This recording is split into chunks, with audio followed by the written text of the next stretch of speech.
Episode ini adalah bagian dari tantangan 30 hari bersuara 2023 yang diselenggarakan komunitas The Podcasters Indonesia. Memasuki bagian ketiga dari bulan ini.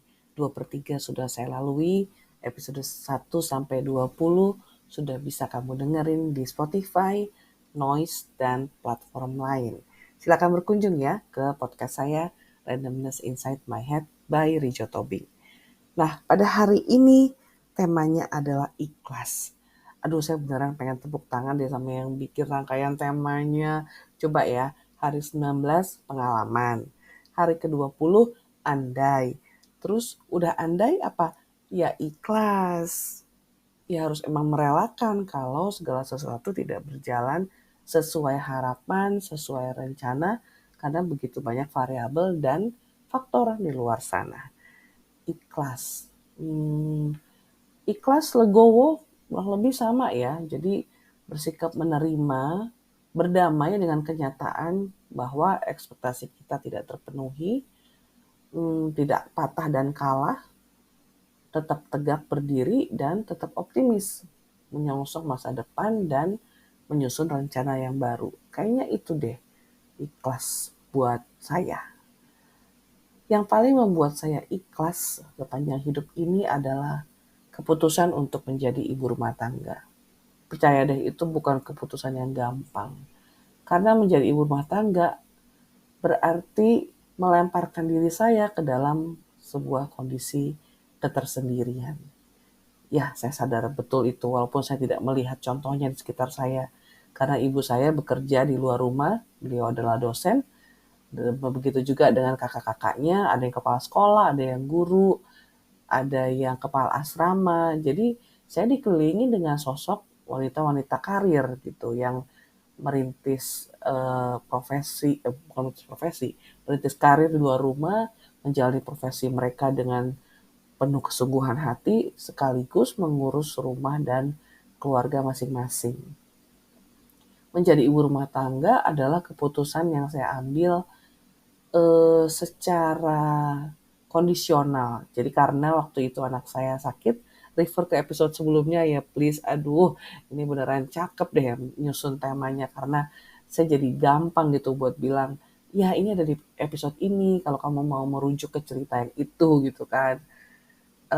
Tentang anak saya yang terlahir dalam kondisi sakit dan setelah itu saya jadi terpikir untuk resign aja daripada saya ngotot kembali bekerja dan meninggalkan dia yang pertumbuhannya masih harus diawasi.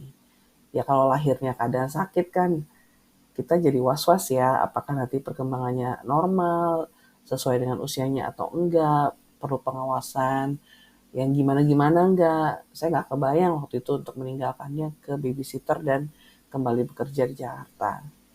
Begitu. Keputusan yang mudah ya enggak. 3 bulan pertama saya nangis terus kok, karena saya terbiasa berada di sebuah komunitas. Gak pernah saya benar-benar sendirian. Bahkan waktu saya ke Jepang untuk pertukaran mahasiswa pun, di saat saya sama sekali gak kenal siapa-siapa, saya dikelilingi orang gitu. Jadi saya senang membaur, kenalan sama orang baru. Nah begitu jadi ibu rumah tangga, tinggal di sebuah kompleks di kota yang asing, suami bekerja pagi sampai malam, sering bisnis travel juga, dan saya hanya di rumah dengan seorang bayi. Bagaimana kira-kira kesehatan mental saya? Nggak baik sama sekali. 3 bulan pertama saya nangis terus sampai suami saya dalam keadaan capek dan frustasi juga bilang, ya udah kita gantian aja. Kamu yang kerja, saya di rumah. Ya nggak mau juga. Saya beneran pengen juga untuk membesarkan anak saya sendiri tanpa bantuan siapapun. Saya pengen benar-benar yang paling tahu tentang dia. Setiap inci dari fisiknya, setiap kebiasaan, kesukaan, saya pengen tahu banget. Bukan karena saya ingin tanda petik membalas atau kenyataan yang berbeda dari apa yang saya alami waktu kecil. Karena saya waktu kecilnya kan tumbuh dengan keberadaan pembantu ya di rumah karena ibu saya bekerja. Tapi karena saya memang pengen mendedikasikan porsi hidup saya yang ini untuk keluarga dan anak. Waktu itu belum kebayang punya anak lebih dari satu, taunya 3. Jadi yang namanya mengambil keputusan itu berat awalnya tentu, apalagi tidak ada yang mendukung ya, kurang lebih. Semua sepupu saya selalu bilang, "Kamu nggak nyesel? Sayang banget itu sekolah tinggi-tinggi, sayang banget udah keluar negeri," dan lain-lain dan sekitarnya, dan seterusnya dan sebagainya. Tapi yang menjalani kan saya. Setiap keputusan ada konsekuensi, nggak benar nggak salah. Itu semua relatif, tergantung pengalaman dan value tiap orang. Tapi kalau untuk konsekuensi kan yang menjalani saya. Jadi waktu saya ditanya sama mama saya, siap jadi ibu rumah tangga, bakal terisolasi loh. Iya, terisolasi karena mau nggak mau lingkungan kita adalah yang berkaitan dengan keluarga kita. Teman-teman saya yang pertama di lingkungan ini adalah mereka yang punya anak-anak yang sebaya dengan anak saya. Tanpa itu kayaknya kami nggak punya hal yang bisa dibikin nyambung gitu. Beda halnya dengan di tempat kerja ya, kita kan punya goal yang sama. Ada target departemen, terus karena di kantor tuh biasanya suka ada ekskul kan, ada klub fotografi lah, klub running lah apa. Jadi kan kita bisa ketemu orang dari berbagai macam latar belakang dan bisa berbaur dengan dikondisikan juga ada tempat kerja, jam kerja. Lah kalau ibu rumah tangga gimana? Mau janjian playdate aja tuh beneran tergantung kondisi anak. Yang namanya ngebatalin pada hari H, hour minus berapa tuh sering gitu. Jadi waktu menjalani jadi ibu rumah tangga, dibilang saya langsung ikhlas juga enggak, berat, berat kok. Saya rasa bukan bagian soal bersih-bersih rumahnya, mencuci, menyetrika, nyetir sana sini bukan, tapi soal diskoneksi dengan orang dewasa lain. Menurut saya sih itu. Dan bagaimana menjadi ibu rumah tangga dari yang tadinya kerja kantoran, itu saya mengalami yang namanya ditelantarkan, tanda petik ya, karena saya yakin teman-teman saya yang sebelumnya tidak berniat melantarkan, tapi kan mereka punya hidup masing-masing dan udah nggak relevan lagi. Kalau ketemuan pun ada yang ngomongin gimana di pabrik ada masalah ini itu, ya berapa bulan sesudah saya resign saya masih bisa nimbrung. Lama-lama kan enggak. Orang tuh banyak yang resign juga. Jadi orang-orang yang di kantor lama udah saya nggak kenal. Jadi kalau mereka ngomong tuh nggak nyambung gitu. Saya harus cari lingkungan baru, teman-teman baru. Apa yang membuat saya bertahan? Keyakinan, kesadaran bahwa ini keputusan yang saya ambil dengan segala konsekuensinya. Di situ saya ikhlas. Di situ saya menerima bahwa ada kemungkinan saya sendiri, kemungkinan saya tidak menemukan orang yang cocok dengan saya, yang tidak punya minat yang sama. Saya pernah berada dalam lingkungan di mana orang-orangnya ya gimana ngomongnya ya, eh, hanya tahu mengurus anak dan rumah. Sedangkan diri saya sendiri punya keinginan lebih dari itu. Jadi sebagai ibu rumah tangga pun saya menjalani banyak pekerjaan freelance. Tahun 2015 itu kali pertama saya ketemu partner saya sekarang di bengkel furnitur. Itu saya dikenalin sama sepupu saya.